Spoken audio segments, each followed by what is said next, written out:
Hello students, last class में हमने valency bond theory पढ़ा था। आज हम लोग न्यू टॉपिक अपना स्टार्ट कर रहे हैं जिसका नाम है क्रिस्टल फील्ड थ्योरी। तो आप लोग टॉपिक का नाम लिख लीजिए, क्रिस्टल फील्ड थ्योरी। ठीक है।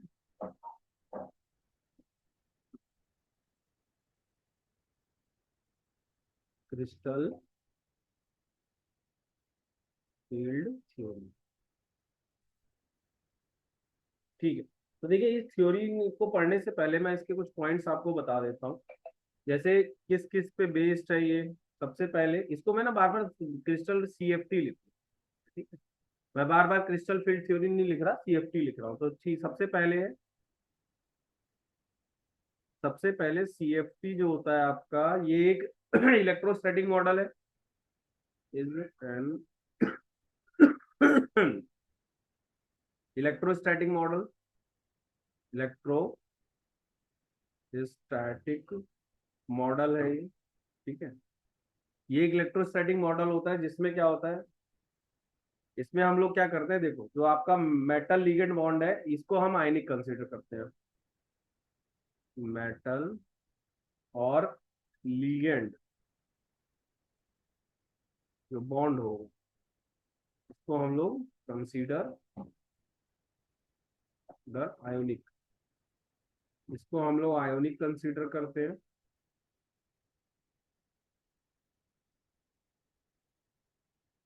ठीक है। मेटल और लिगेंड जो बॉन्ड है उसको हम लोग आयोनिक करते हैं और इसमें इलेक्ट्रोस्टैटिक इंटरेक्शन होता है। ये जो इंटरेक्शन है ना इनके बीच में, ये इलेक्ट्रोस्टैटिक इंटरेक्शन है। Electrostatic interaction. ठीक है। तो आप इसको नोट कर लीजिए। क्रिस्टल फील्ड थ्योरी जो है इलेक्ट्रोस्टैटिक मॉडल है जिसमें मेटल और लिगेंड्स बॉन्ड जो है कंसीडर आयनिक, इसको हम आयनिक मानते हैं, और जिसमें इलेक्ट्रोस्टैटिक इंटरेक्शन होता है। ठीक है।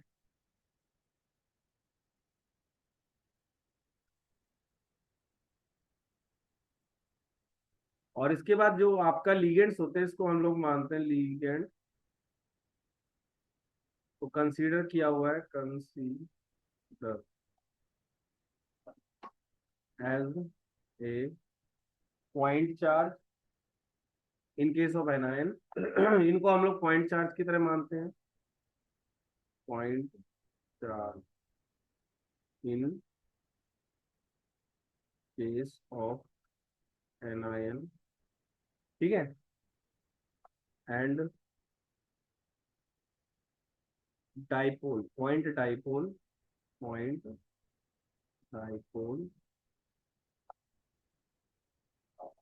इन case of neutral, in case of neutral. और इसमें जो नेगेटिव पार्ट होगा है ना, इसका नेगेटिव पार्ट वो आपका toward central metal atom. Negative and जो होगा, इसका नेगेटिव एंड जो है वो डायरेक्टेड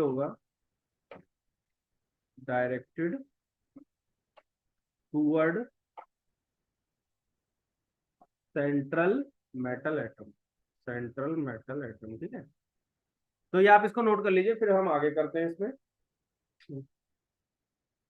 देखो, क्रिस्टल फील्ड थ्योरी एक इलेक्ट्रोस्टैटिक मॉडल है जिसमें हम लोग मेटल और लिगेंड्स, जैसे अगर आपका देखो तो इस तरह से हम लोग बन रहे थे ना, मेटल और लिगेंड्स रहते थे अंदर, ये 4 या 6 इस तरह से बनाते थे। तो इस मेटल और लिगेंड के बीच में इलेक्ट्रोस्टैटिक इंटरेक्शन होगा और एक आयोनिक बॉन्ड होगा। ठीक है। और जिसमें लिगेंड्स को हम लोग या तो नेगेटिव चार्ज पॉइंट चार्ज मानेंगे या न्यूट्रल मानेंगे। अगर न्यूट्रल है तो इसका जो नेगेटिव वाला पार्ट होगा डाइपोल का, वो सेंट्रल एटम की तरफ, जैसे मेटल की तरफ डायरेक्टेड होगा। ठीक है, इस तरह से कुछ। ठीक है।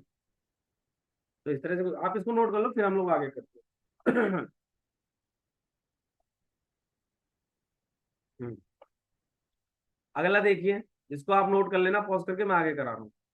देखो, जो मेटल होते हैं उसमें डी ऑर्बिटल्स होते हैं। अगर मेटल इन फ्री स्टेट है, इन case of isolated isolated gas, in case of isolated gaseous metal,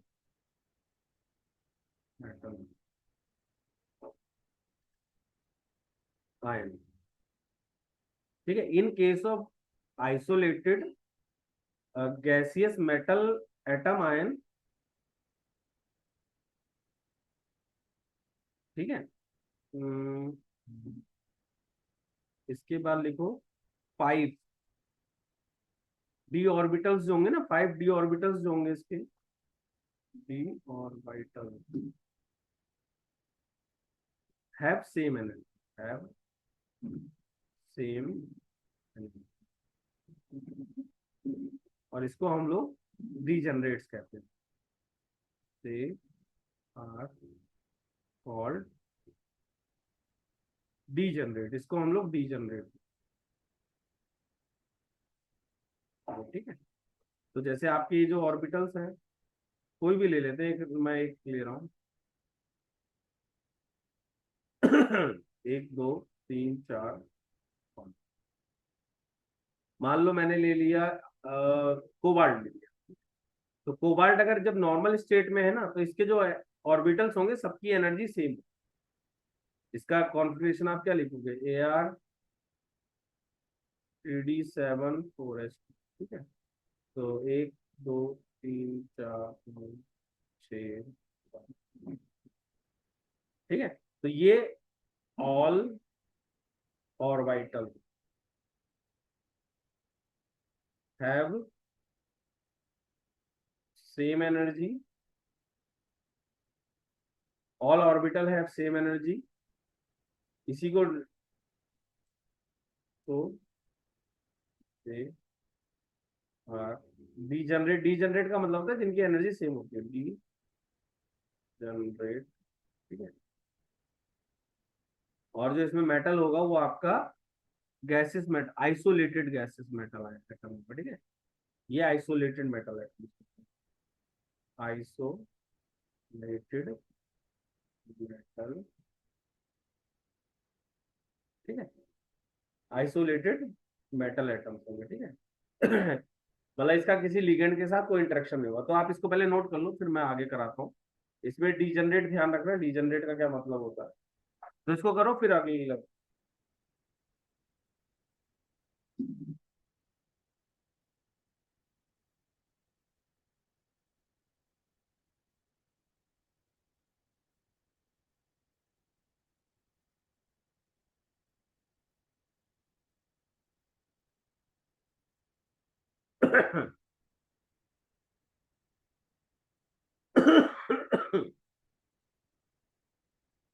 अब देखो नेक्स्ट, आप इसको नोट कर लेना, फिर नेक्स्ट देखो। अब क्या होगा जब when ligands, ligand approach,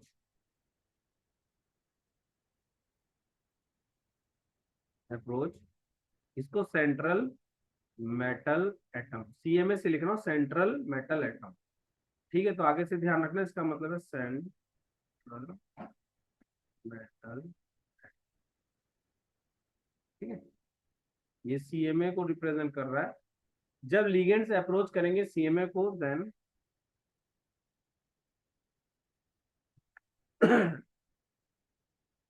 then symmetrical, symmetrical field, symmetrical field of negative charge, में चार्ज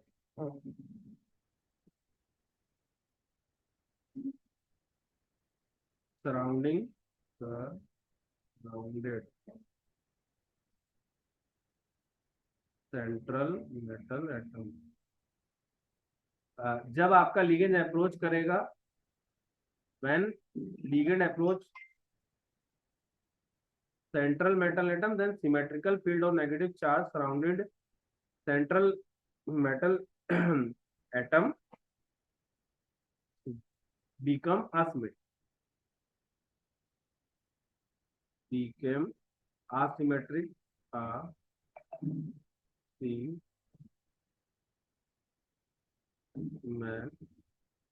ठीक है, asymmetric हो जाएगा। And and degeneracy of the d orbital,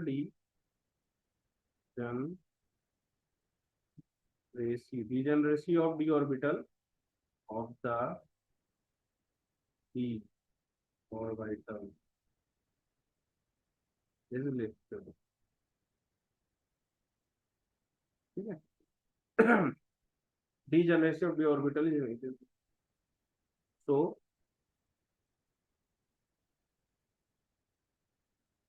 d orbital splits, d orbital split is, ठीक है इसको लिख दो, मैं लिख देता हूँ।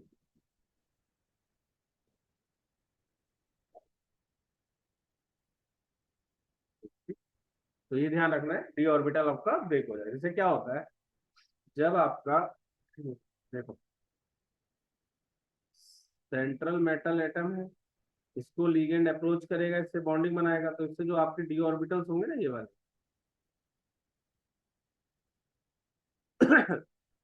ये जो ऑर्बिटल्स होते हैं इनकी एनर्जी मतलब एनर्जी बढ़ेगी, इसकी एनर्जी इंक्रीज हो जाती है कुछ ऐसे, अभी मैं इसको और डिटेल में समझा दूंगा। इनकी एनर्जी कुछ ऐसे बढ़ जाती है जिसकी वजह से ये दो पार्ट्स में ब्रेक हो जाते हैं, एक दो पार्ट में ब्रेक हो जाएंगे, एक ये और एक ये। तो ये दो पार्ट में ब्रेक हो, जैसे क्या हुआ, ये आपका गैसेस स्टेट वाला है, ये जब अप्रोच किया तो इसकी एनर्जी बढ़ी जिसकी वजह से दो पार्ट में ब्रेक हो, तो इसकी डीजनरेसी खत्म हो जाती है। जैसे क्या होता है, ये आपका central metal atom isolated state, फिर उसमें जब एनर्जी बढ़ी जब लिगेंड आपका अप्रोच करेगा तो उसकी एनर्जी बढ़ेगी जिसकी वजह से वो दो पार्ट में ब्रेक हो, ठीक है।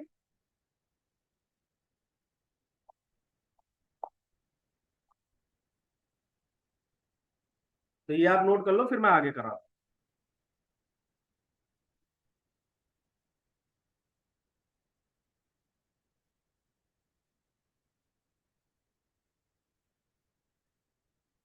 ठीक है, तो ये दो पार्ट्स में ब्रेक होते हैं, तीन पार्ट्स में, मैं इसको आगे समझा रहा हूँ कैसे ब्रेक होंगे, इसको नोट कर लो। पहले आप इसको नोट कर लो पॉज करके, फिर आगे कराओ। ठीक है, तो आप इसको कर लेना, मैं पॉज करके आगे करा रहा हूँ, ठीक है। देखो जो आपके पास ये ऑर्बिटल्स है इनका कुछ ऐसे रहता है, ये चीज समझना आप लोग। ये-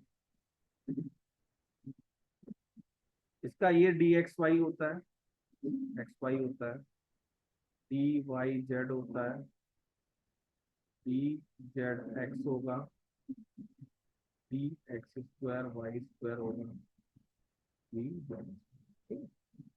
अब इसमें मैंने इनके सबके स्ट्रक्चर्स बना, ये आपका एक्स है, ये वाई है, तो ऑर्बिटल इनके बीच में, मिडिल बीच में बनते हैं इनके दोनों के। ये आपका डी एक्स, ठीक है। अगला देखो,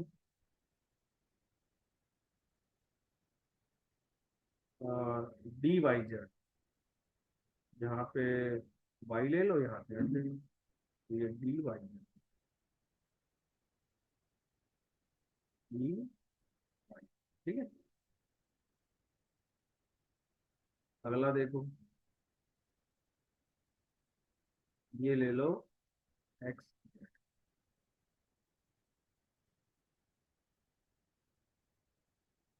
ये है आपका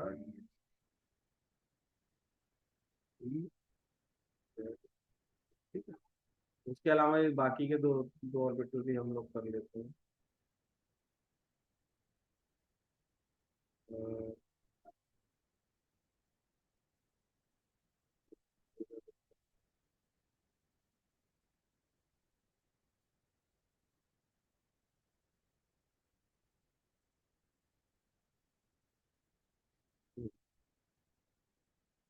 ये हो गया एक्स, ये हो गया एक्स स्क्वायर, ठीक है। अगला है डी जेड स्क्वायर,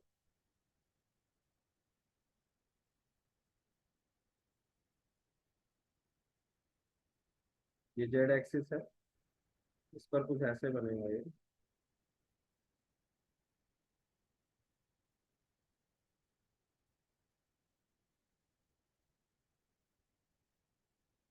कुछ ऐसे बनेगा, ठीक। तो ये आपका डी जेड स्क्वायर। अब एक चीज समझो यहाँ पे, ये देख रहे हो तीनों जो है बिटवीन द एक्सिस आ रहे हैं, यानी B X Y, D Y Z और बी जेड एक्स, ये है between the axis, between the axis है। और यहाँ पे देख रहे हो ऑन द एक्सिस है, D x square Y square और डी जेड स्क्वायर, ये ऑन द।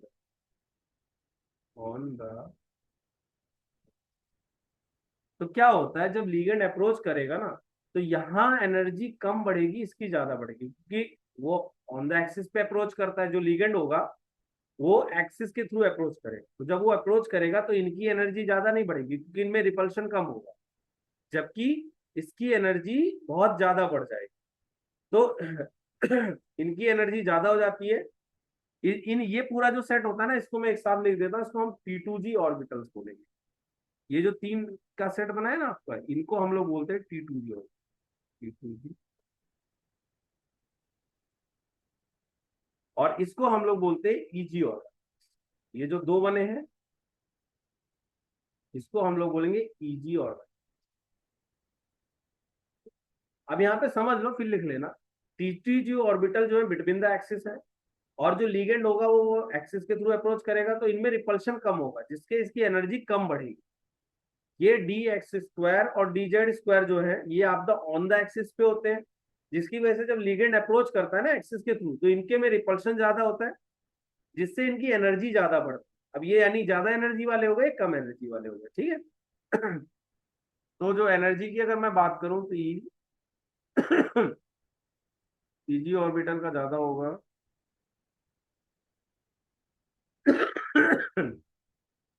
आप इसको लिख लो, फिर मैं इसको आगे कराऊँ, आप इसको पहले नोट कर लो।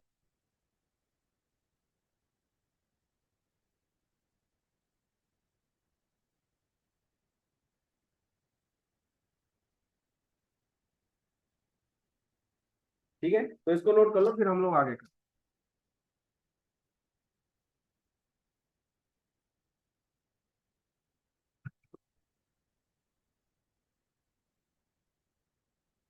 ठीक है, इसको आप नोट कर लो, फिर मैं आगे करा।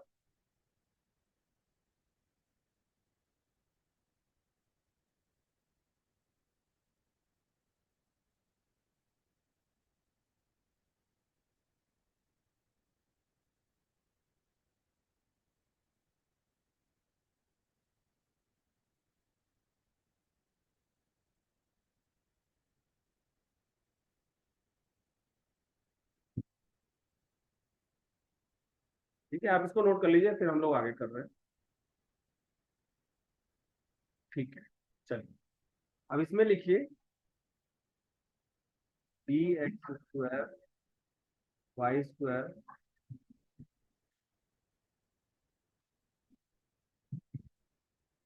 ये d orbital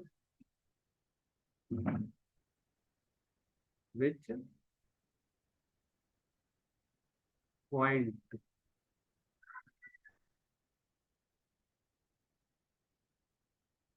toward the axis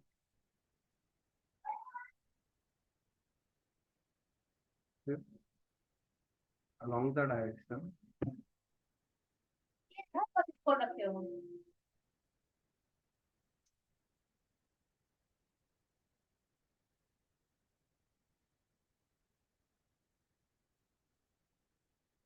ठीक है। तो देखो d x square Y square d z orbital which point toward the axis, ठीक है। D x square Y square d orbital जो होते हैं, ये पॉइंट टूवर्ड द एक्सिस होते हैं, ठीक है। ये होगा along the direction of, along the direction, along the direction of the ligand, ठीक है, will experience, will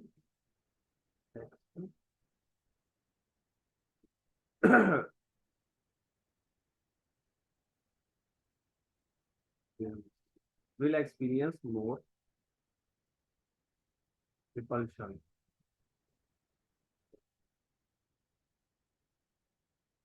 and will be will be raised in energy, raised in energy। ठीक है, इसकी एनर्जी। एक चीज ना यहाँ पे लिख लेना आप लोग, ये जो अभी हम ये कर रहे हैं ये रहेगा आपका CFT in octahedral coordination entity. तो ये वाला पार्ट पार्ट है, ये जो हम पढ़ रहे हैं अब जो हम पढ़ रहे हैं यहाँ तक तो आपका नॉर्मल रहेगा, बट जैसे ये जो आप पार्ट पढ़ रहे हो ये आपका है इसमें CFT इन ऑक्टाहेड्रल एंटिटी। ये टॉपिक लिख ही लेना यहाँ पे, CFT in octahedral coordination entity. Octahedral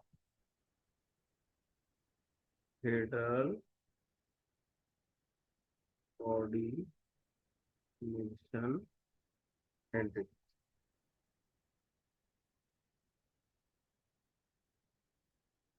ठीक है, तो CFT in octahedral coordination entities में हम लोग ये कर रहे हैं। इसमें देखो क्या होगा, जो आपके D x square Y square Z square होंगे ना ऑर्बिटल, ये पॉइंट होंगे toward the axis along the direction of ligand, जिससे इसमें ज्यादा रिपल्शन होगा और इसकी एनर्जी रेज हो जाएगी। ठीक है, तो ये पॉइंट आपको ध्यान रखना है। जबकि जो d x square x Y D Y z and d x z जो ऑर्बिटल्स हैं,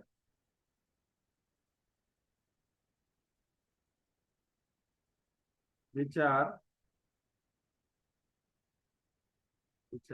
directed between the axis, ये between the axis होते हैं, between the axis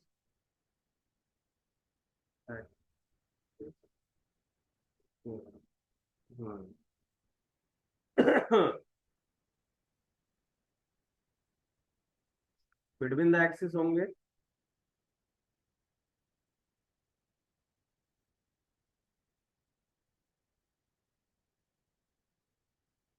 ये बिटवीन द एक्सिस होते हैं। तो इसमें क्या होता है कि इसमें रिपल्शन कम होता है, सो लेस लो रिपल्शन,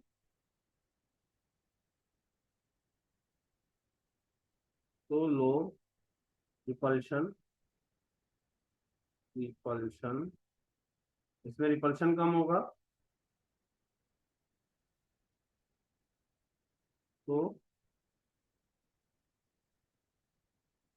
एनर्जी इसकी लो हो जाएगी, सो और इन एनर्जी।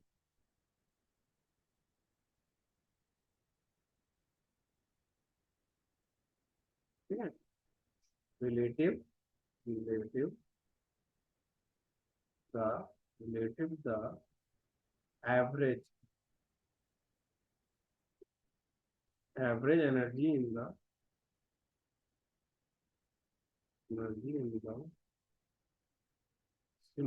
spherical crystal,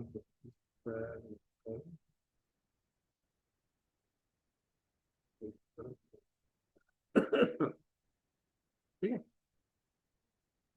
तो आप इसको पहले नोट कर लो फिर हम लोग आगे करते हैं। ठीक है, इसको नोट कर लीजिएगा।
ठीक है, तो आप इसको नोट कर लीजिएगा, मैं अब आगे कर रहा हूँ।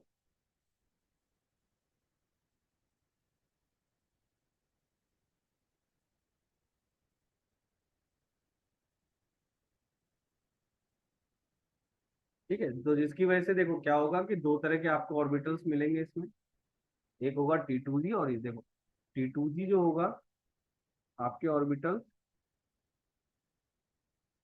और पहले ना इसको समझो जरा। मैं आपको इसको पूरा समझा ही देता हूँ। जैसे आपके पास क्या होगा, देखो ये ऑक्टाहेड्रल का केस है। आपके पास यहाँ पे पांच,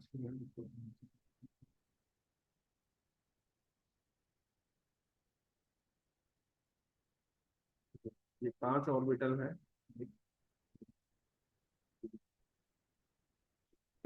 एक है XY, YZ, ZX, X² Y² और DZ। ठीक है, ये पांच ऑर्बिटल होते हैं। फिर क्या होता है, जब ये लिगेंड्स मेटल, ये आपका आइसोलेटेड एटम का है, ऑर्बिटल इन आइसोलेटेड गैसियस एटम का है, ठीक है, मेटल का। और vital of crystal central metal atom in gaseous isolated state, gaseous isolated. ठीक है, ये डीजनरेट और डी डीजनरेट और ये सारे डीजनरेट डी जनरेट और, ठीक है। अब उसके बाद क्या हुआ, इनकी एनर्जी बढ़ी जब ये इंटरेक्ट करेंगे लिगेंड्स के साथ।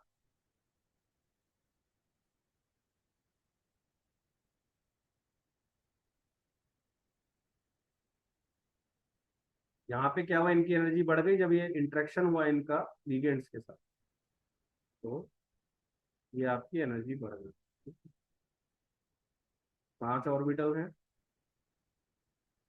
ठीक है। अब यहाँ पे क्या हुआ, एनर्जी बढ़ी, तो इसको नॉन डीजनरेट ऑर्बिटल, नॉन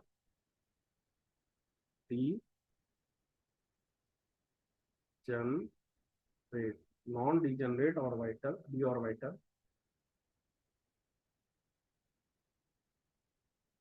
ठीक है, नॉन डीजनरेट ऑर्बिटल।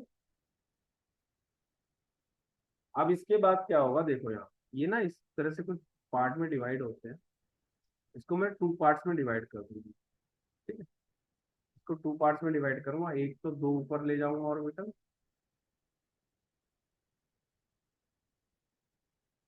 एक का नाम है DX² Y², और अगला है DZ।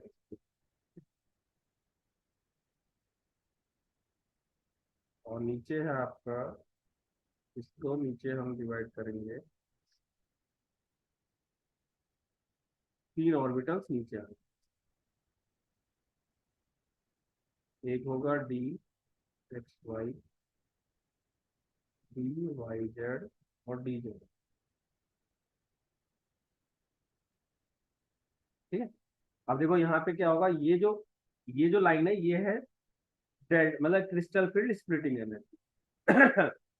इसमें देखो ये वाले का पार्ट का क्या जो एनर्जी होता है बढ़ता है, इसका एनर्जी बढ़ जाता है, ये हो जाता है प्लस में 3/5 डेल्टा। इसकी एनर्जी इतनी बढ़ती है यहाँ से, ठीक है? और इसकी एनर्जी कम हो जाती है माइनस में 2/5 डेल्टा नॉट। इसकी एनर्जी इतनी कम हो जाती है, ये एनर्जी कम हो गई है इतनी, और इसकी प्लस में 3/5 बढ़ी है, इसकी माइनस होगी, ठीक है। और ये डेल्टा नॉट जो है यहाँ पे, ये समझो, ये जो डेल्टा नॉट होता है, यहाँ लिख देता हूँ नीचे, डेल्टा नॉट है, इसको बोला जाता है crystal field splitting energy.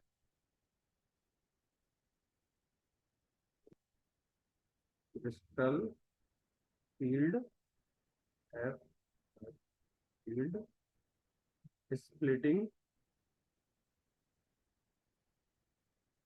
splitting ठीक है, क्रिस्टल फील्ड स्प्लिटिंग एनर्जी। और ये जो है ये इजी ऑर्बिटल्स कहलाएंगे, ये इजी ऑर्बिटल्स है। और ये T2g ऑर्बिटल्स, ये आपके T2g ऑर्बिटल। और ये किसके लिए है कॉन्फ़िगरेशन? ऑक्टाहेड्रल कॉम्प्लेक्स के लिए। ये है ऑक्टाहेड्रल कॉम्प्लेक्स। ये जो है ये आपका है octahedral coordination and octahedral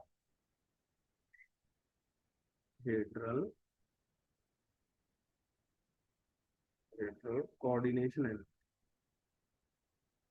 octahedral coordination and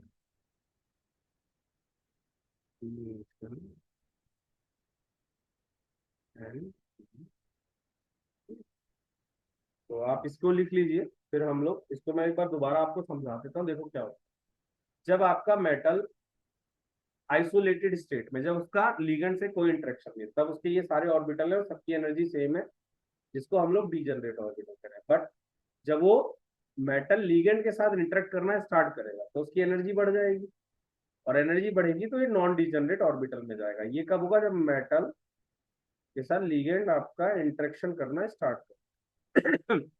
जिससे क्या होगा, ये दो पार्ट्स में ब्रेक होगा। एक होगा इजी ऑर्बिटल्स जो जिसमें आते हैं dx² y² और z²। और एक हुआ T2g जिसमें आएगा dx² xy yz zx। ठीक है, इसकी एनर्जी 3/5 टाइम्स बढ़ेगी डेल्टा नॉट के, और इसकी एनर्जी -2.5 डेल्टा नॉट का डिक्रीज हो जाएगी। इसमें डेल्टा नॉट है क्रिस्टल फील्ड स्प्लिटिंग एनर्जी। ठीक है, इसकी एनर्जी क्यों बढ़ी? क्योंकि इसके ऑर्बिटल अलोंग द एक्सिस होंगे, तो ligand along the axis approach करते हैं, जिससे इसमें रिपल्शन बढ़ता है, तो एनर्जी बढ़ जाती है। इस वाले केस में क्या होगा, जो ऑर्बिटल्स होंगे आपके बिटवीन द एक्सिस होंगे और लिगेंड्स आपके अलोंग द एक्सिस अप्रोच कर रहे हैं, तो उनके बीच में रिपल्शन उतना नहीं होगा, जिसकी वजह से इसकी एनर्जी कम हो जाएगी। ठीक है, तो ये एवरेज एक तरह से हम इसके रेस्पेक्ट में ही ले रहे होते हैं। तो आप इसको नोट कर लो, फिर हम लोग आगे करते हैं। ठीक है, कर लीजिए।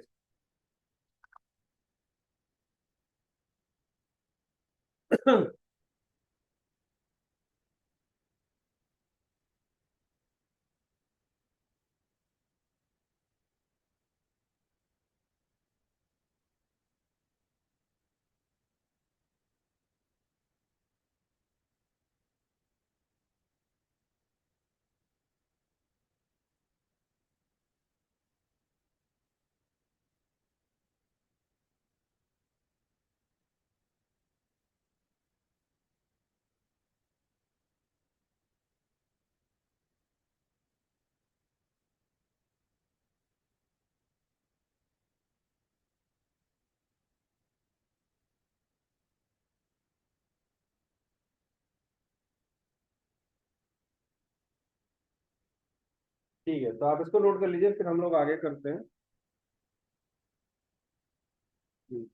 आप इसको नोट कर लेना पॉज करके, मैं आगे करा रहा हूँ। अब इसमें ना कुछ टर्म्स देखो, जैसे crystal field split, crystal field splitting क्या होता है?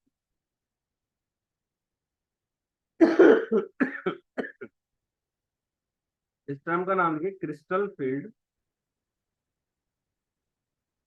Crystal field splitting. इस the splitting of the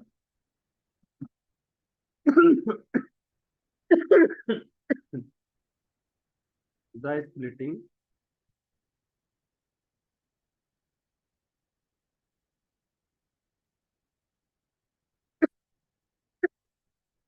the splitting of the degenerate degenerate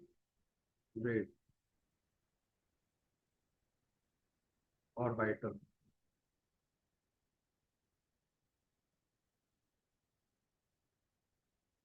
due to due to the presence presence of zero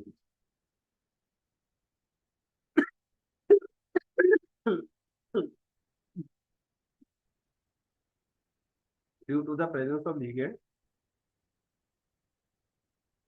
in a definite geometry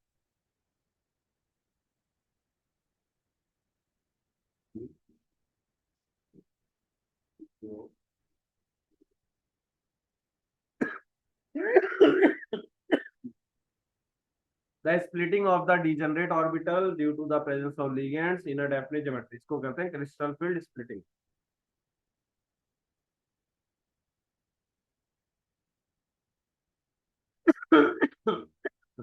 अब देखो ये depend किस पे करता है।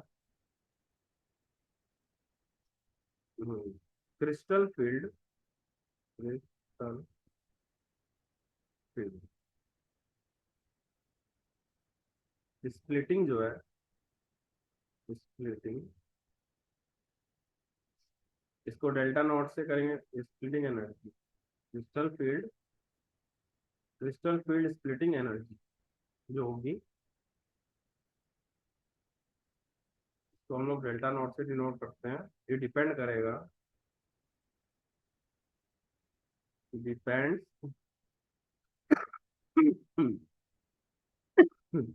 डिपेंड अपॉन द फील्ड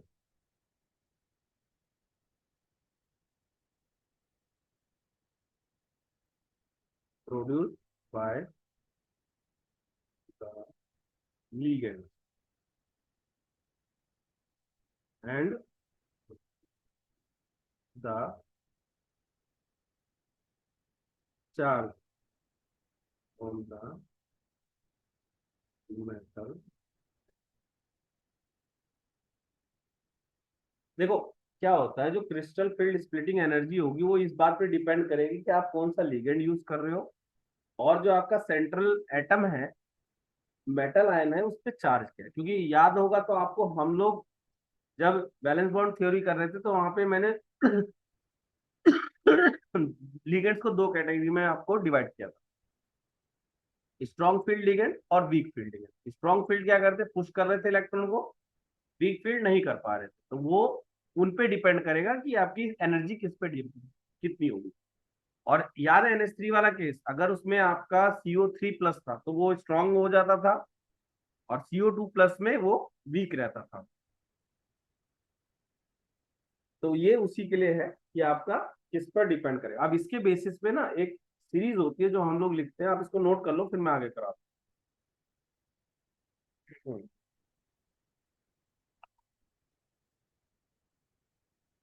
आप लोग पहले इतना नोट कर लीजिए, फिर मैं आगे कराता हूँ।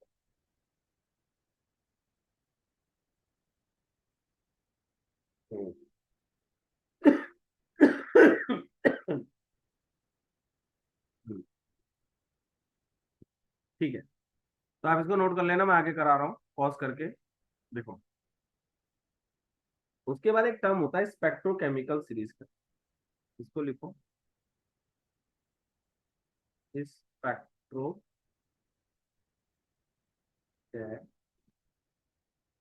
Chemical series. तो ये बेस्ड होती है, based on the on the absorption absorption of light by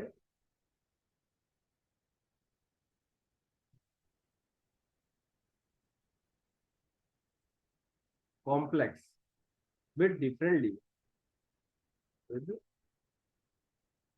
different.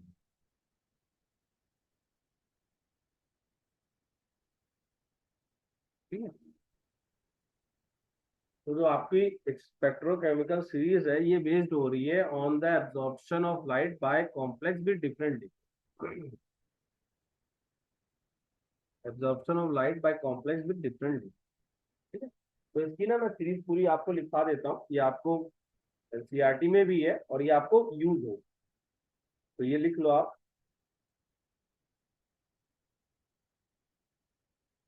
देखो ये आपकी कुछ इस तरह से है सीरीज। सबसे पहले आई माइनस आएगा, इससे ज्यादा होता है एनर्जी बी आर माइनस का, इससे भी ज्यादा होता है सी एन माइनस का, फिर आपका सी एल माइनस, फिर एस टू नेगेटिव, फिर एफ नेगेटिव, फिर एच का नेगेटिव,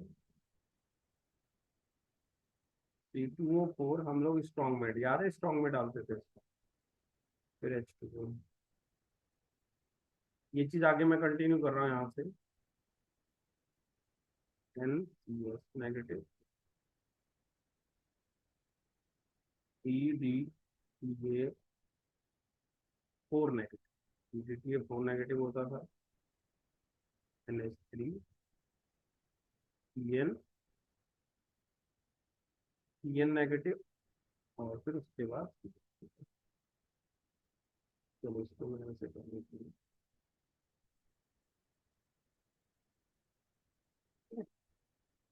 तो आप इसको नोट कर लीजिए पहले, फिर हम लोग आगे करते हैं।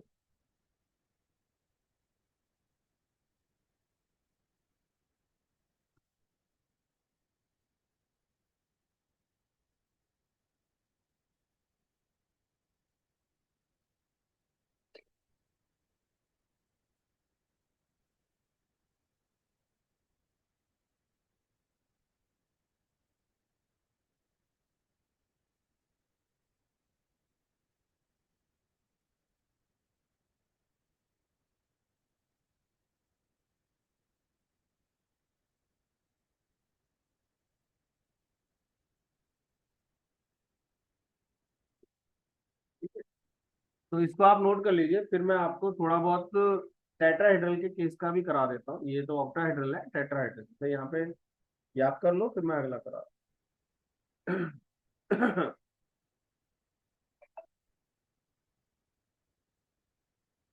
ठीक। तो आप इसको कर लीजिएगा, मैं आगे करा रहा हूँ, आप इसको पॉज करके लिख लेना। अब नेक्स्ट जो मैं कराने जा रहा हूँ, crystal field splitting in tetrahedral coordination.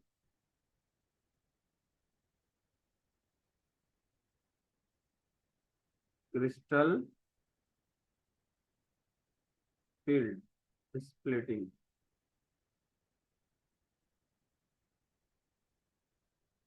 In tetrahedral tetrahedral coordination and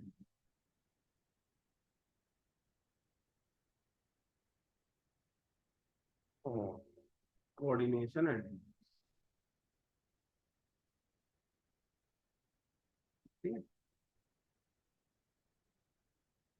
अब देखो इसमें क्या होता है ना, जो आपने अभी पीछे पढ़ा उसका उल्टा हो जाएगा। जैसे क्या होगा, इसमें टीजी ऑर्बिटल ऊपर चले जाएंगे और टी टू जी वाले नीचे आ जाएंगे। जी नहीं, इसमें टी टू वाले नीचे आ जाते। देखो इसमें सबसे पहले कुछ पॉइंट लिख लो। सबसे पहले d orbital splitting splitting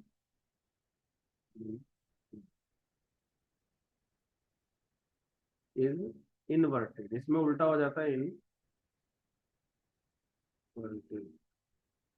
and is smaller. ये स्मॉलर भी होता है, smaller as compare, as compared to the octahedral octahedral field field splitting।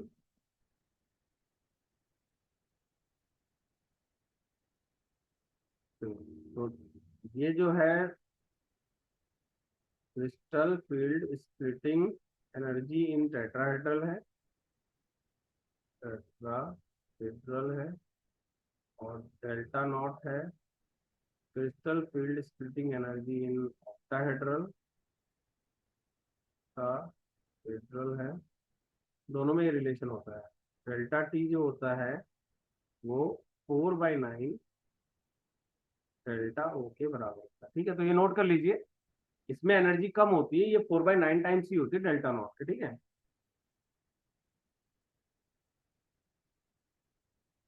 कब होगा ये? जब आपका मेटल और लिगेंड सेम होगा। सेम मेटल और लिगेंड, और same metal and ligand, and ligand and metal ligand distance, metal और लिगेंड का distance same. Same metal and ligand, and metal ligand distance भी सेम होना चाहिए। ठीक है, तो ये लिख लो।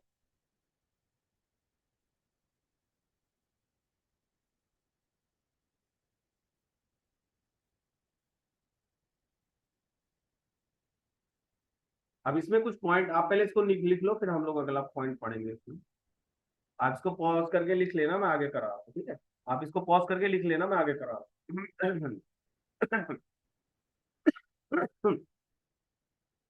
अब यहाँ पे एक पॉइंट लिख लो, मैं इसका बाद में समझाऊंगा। ऑर्बिटल स्प्लिटिंग जो एनर्जी होगी, स्प्लिटिंग एनर्जी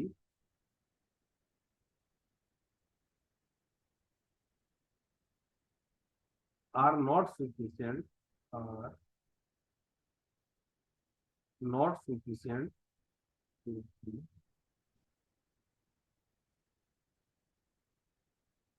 सेंट्री लार्ज। इसके केस में इतनी लार्ज नहीं होती है फॉर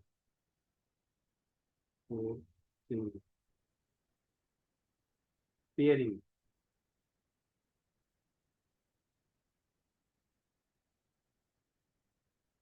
एंड देखो, ये जो मैंने सेंटेंस लिखाया है, ये कल जब मैं इलेक्ट्रॉनिक कॉन्फ़िगरेशन सिखाऊंगा ना अलग से, जैसे T2G और EG की अलग से कॉन्फ़िगरेशन होती है, तब इसको मैं डिटेल में बताऊंगा। Orbital splitting energy are not sufficient large for forcing pairing, and therefore therefore low spin configuration, low spin configuration d orbital इसमें नहीं होगा, 3D का रियल लियो, लियो मतलब इसमें क्या होता है, डेल्टा टी की इतनी ज्यादा एनर्जी नहीं है कि इसमें आपको लो स्पिन कॉम्प्लेक्स दिखे। ठीक है, रियली होता है। ठीक है, तो ये पॉइंट है। उसके बाद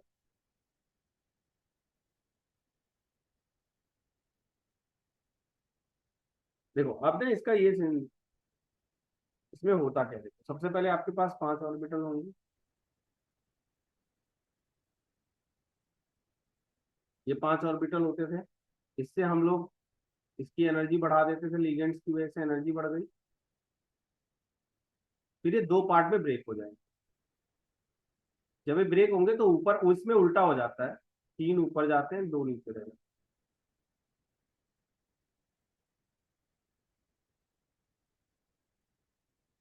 ये उल्टा हो जाता है। यहाँ पे आपका, ये आपका DXY,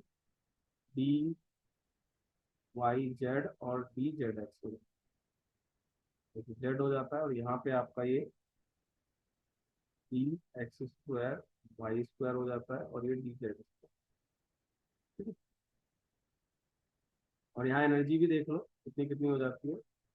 इसमें हो जाएगी आपकी 2/5 डेल्टा टी, ये एनर्जी 2/5 डेल्टा टी, और ये माइनस में 3/5 डेल्टा। ठीक है, ये एनर्जी आपकी और टोटल एनर्जी आपकी डेल्टा टी ही रहेगी, यहाँ से लेकर यहाँ तक का। ठीक है।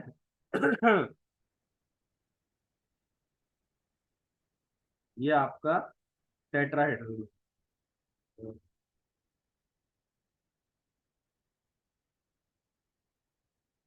ये आपका CFT इन टेट्राहेड्रल। ये है आपका CFT इन टेट्रा।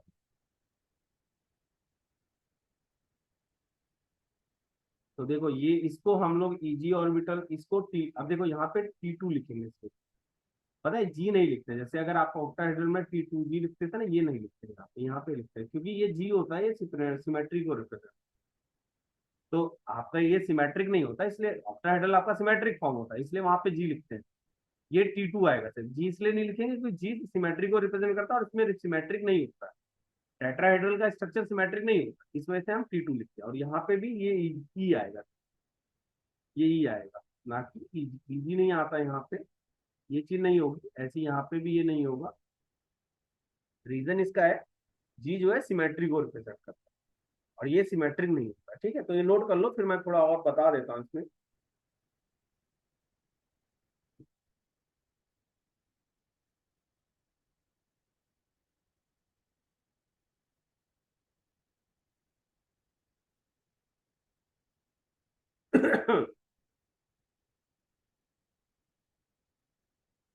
तो इसमें ध्यान रखना, E2 में आपका है DXY, DYZ और DXZ, ये लेकिन ये हाई एनर्जी। और EG में आपका है E,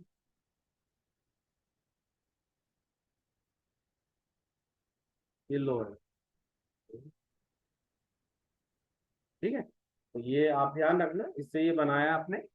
और यहाँ पे ना एक पॉइंट लिख लो, जी जो होता है रिप्रेजेंट करता है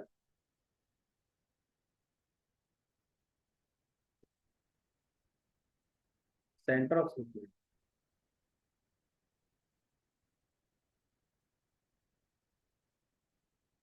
सिमेट्री।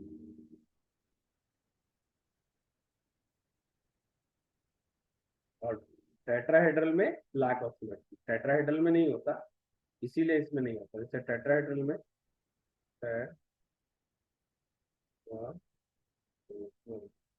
नॉट सिमेट्री, नॉट सी, ठीक है, इसलिए इसमें T2 और E आता है, ना कि T2G। इसमें T2G और EG नहीं होता, ये रहता है। ठीक है। तो आप इसको नोट कर लो, फिर हम लोग आगे।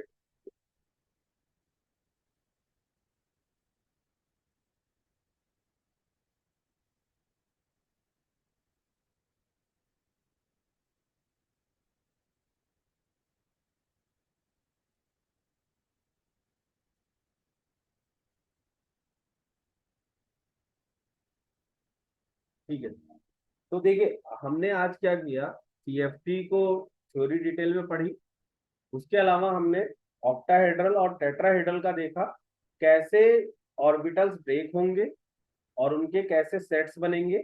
नेक्स्ट क्लास में हम लोग सबसे पहले इसकी इलेक्ट्रॉनिक कॉन्फ़िगरेशन देखेंगे, ऑक्टाहेड्रल में कैसे रहेगी, उसके एनर्जी का फॉर्मूला होता है वो देखेंगे। फिर कुछ और भी चीजें, जैसे कलर क्यों शो करते हैं या कार्बोनाइल क्या होता है। तो नेक्स्ट क्लास में वो सारा करके हम लोग ये चैप्टर खत्म कर देंगे। तो अभी के लिए आप इतना कर लीजिए, थैंक यू।